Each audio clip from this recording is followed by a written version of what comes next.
అండి. Welcome back to our channel Shaik health informations. చాలా మంది ఉమెన్స్ నాకు మెసేజ్ చేస్తున్నారండి. అక్క, నాకు వైట్ డిశ్చార్జ్ అవుతుంది. ఇది నార్మలేనా? డాక్టర్ దగ్గరికి వెళ్ళాల్సిన అవసరం ఉందా? లేకపోతే ప్రెగ్నెన్సీకి ఏమైనా ప్రాబ్లం అవుతుందా అని చెప్పి చాలా మంది అడుగుతున్నారండి. నిజం చెప్పాలంటే వైట్ డిశ్చార్జ్కి భయపడాల్సిన అవసరం అయితే లేదు. కానీ కొన్ని కొన్ని సిచ్యువేషన్స్ లో దీన్ని ఇగ్నోర్ చేయడం వల్ల ఇది పెద్ద సమస్యగా మారే అవకాశం అయితే ఉంది. ఈ వీడియోలో మనము అసలు మనకి ఎప్పుడు డాక్టర్ ని కలవాలి, అసలు ఈ వైట్ డిశ్చార్జ్ ఎందుకు అవుతుంది, దీనికి సొల్యూషన్ ఏంటి అనే దాని గురించి సింపుల్ గా ఈ వీడియోలో తెలుసుకుందాం. వీడియోని ఎక్కడ స్కిప్ చేయకుండా ఎండ్ వరకు అయితే చూసేయండి. ఫస్ట్ మనకి నార్మల్ వైట్ డిశ్చార్జ్ ఎలా ఉంటుంది అంటే, నార్మల్ వైట్ డిశ్చార్జ్ మనకి వైట్ కలర్ లో ఉంటుంది. ఎలాంటి వాసన రాదు, ఎలాంటి దురద వేయదు. అలాగే ఇది ఓవులేషన్ టైంలో ఎక్కువ వస్తుంది. మనకి పీరియడ్స్ కి ముందు అండ్ ప్రెగ్నెన్సీకి ముందు వైట్ డిశ్చార్జ్ అయితే అవ్వడం జరుగుతుంది. ఇది వైట్ డిశ్చార్జ్ ఎందుకు అవుతుంది అంటే, మన బాడీ మనం సెల్ఫ్ గా క్లీన్ చేసుకోవడం వల్ల, ఆ క్లీన్ చేసే ప్రాసెస్ లో యూట్రస్ అనేది క్లీన్ అయ్యేటప్పుడు మనకి వైట్ డిశ్చార్జ్ అనేది అవుతుంది. ఇది నార్మల్ వైట్ డిశ్చార్జ్ యొక్క సూచనలు. చాలా మందికి నేను చూసానండి, ఉమెన్స్ ని చాలా ఇయర్స్ గా వాళ్ళకి వైట్ డిశ్చార్జ్ అవుతున్నా కూడా వాళ్ళు ఎవరికి చెప్పుకోరు. ఎందుకు అంటే భయంతో. కొంతమంది ఏంటి అంటే అత్తగారి మీద ఉన్న భయంతో వాళ్ళు ఏమనుకుంటారు అని చెప్పి కొంతమంది చెప్పరు. కొంతమంది హస్బెండ్ తో భయపడి, లేకపోతే చెప్పుకోవడానికి సిగ్గుపడి చాలా మంది అయితే ఈ విషయాన్ని చెప్పరండి. మీరు అంత ఆలోచించాల్సిన అవసరం అయితే లేదు. మీకే అత్తగారితో మీ హస్బెండ్ తో చెప్పాలని లేకపోతే ఖచ్చితంగా మీ మదర్ కో లేకపోతే మీ సిస్టర్ కో దీని గురించి షేర్ చేసుకోవడం మంచిదండి. ఎందుకంటే చిన్నగా ఉన్నప్పుడే ఏదైనా మనం మెడిసిన్ తో తగ్గించవచ్చు. అదే పెద్ద సమస్య అయితే దానికి ఇంకా ఎక్కువ అవుతుంది. కాబట్టి మనము చిన్నగా ఉన్నప్పుడే ఏదాన్నైనా సిగ్గుపడకుండా, భయపడకుండా ఖచ్చితంగా మీ మదర్ తోనో మీ సిస్టర్ తోనో ఖచ్చితంగా వాళ్ళకి షేర్ అయితే చేసుకోండి.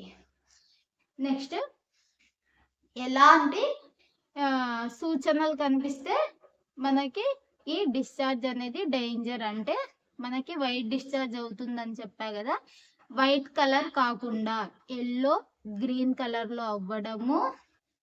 నెక్స్ట్, ఎక్కువ వాసన రావడము, దురదతో పాటు మంటగా అనిపించడము, పొత్తి కడుపు నొప్పి ఎక్కువగా ఉండడము, పీరియడ్స్ మధ్యలో బ్లీడింగ్ ఎక్కువగా అవ్వడము, అలాగే వైఫ్ అండ్ హస్బెండ్ రిలేషన్ ఉన్నప్పుడు ఎక్కువ పెయిన్ గా అనిపించడం. ఇలా ఉన్నప్పుడు మీరు ఖచ్చితంగా డాక్టర్ ని కలవడం అయితే మంచిదండి. అసలు ఇది ఎందుకు వస్తుంది అంటే, హార్మోనల్ ఇన్బ్యాలెన్స్ వల్ల వస్తుంది. పీసీఓఎస్ ప్రాబ్లం వల్ల, హైజీన్ ఎక్కువ తీసుకోకపోవడం వల్ల.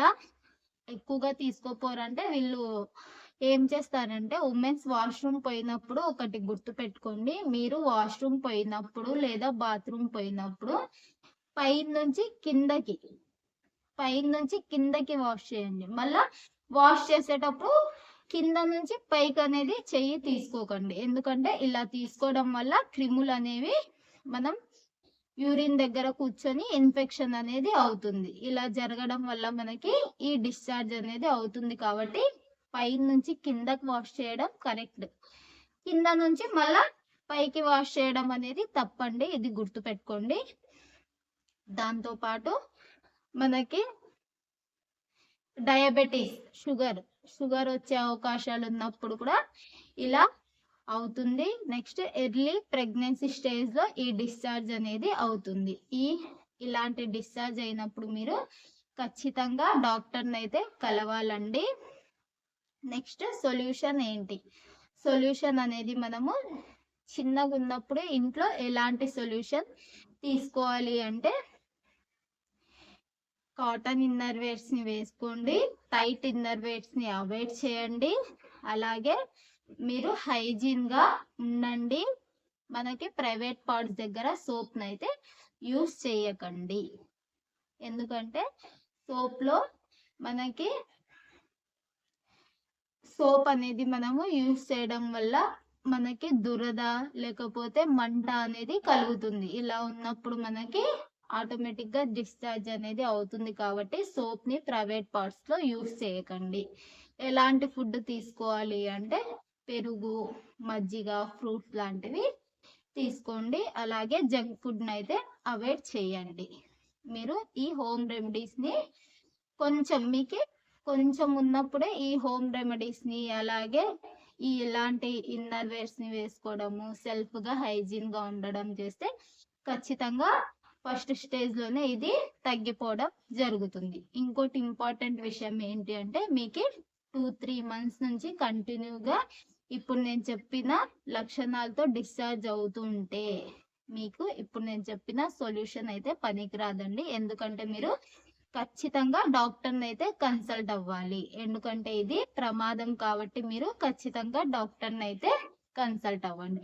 ఇంకోటి ఏంటి అంటే ప్రెగ్నెన్సీ టైంలో మనకి డిశ్చార్జ్ అవుతుంది కదా అని చాలా మంది ఈ డౌట్ అనేది వస్తుంది. మనకి ప్రెగ్నెన్సీలో ఉన్నప్పుడు డిశ్చార్జ్ అవుతుంది కదా, అప్పుడు కూడా డాక్టర్ని కలవాలా అంటే అప్పుడు కలవాల్సిన అవసరం లేదండి. ఎందుకంటే ప్రెగ్నెన్సీలో ఉన్నప్పుడు మనకి వైట్ డిశ్చార్జ్ వైట్ గా ఉంటుంది. అలాగే ఎలాంటి అబ్డామినల్ పెయిన్ రాదు, ఎలాంటి స్మెల్ రాదు, ఎలాంటి ఇచ్చింగ్ రాదు. కాబట్టి మనం భయపడాల్సిన అవసరం అయితే లేదు.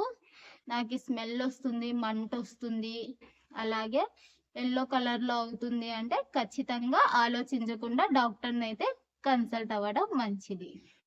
తెలుసుకున్నారు కదండి. ఇవన్నీ గుర్తు పెట్టుకోండి. అలాగే ఇది డిశ్చార్జ్ అనేది ఇది పెద్ద వ్యాధి అయితే ఏం కాదండి. మీ బాడీ ఒక సూచన అనేది ఇస్తుంది అంతేకాని భయపడాల్సిన అవసరం అయితే లేదు. వీడియో నచ్చితే లైక్ చేయండి, షేర్ చేయండి, సబ్స్క్రైబ్ చేయండి. Thank you for watching.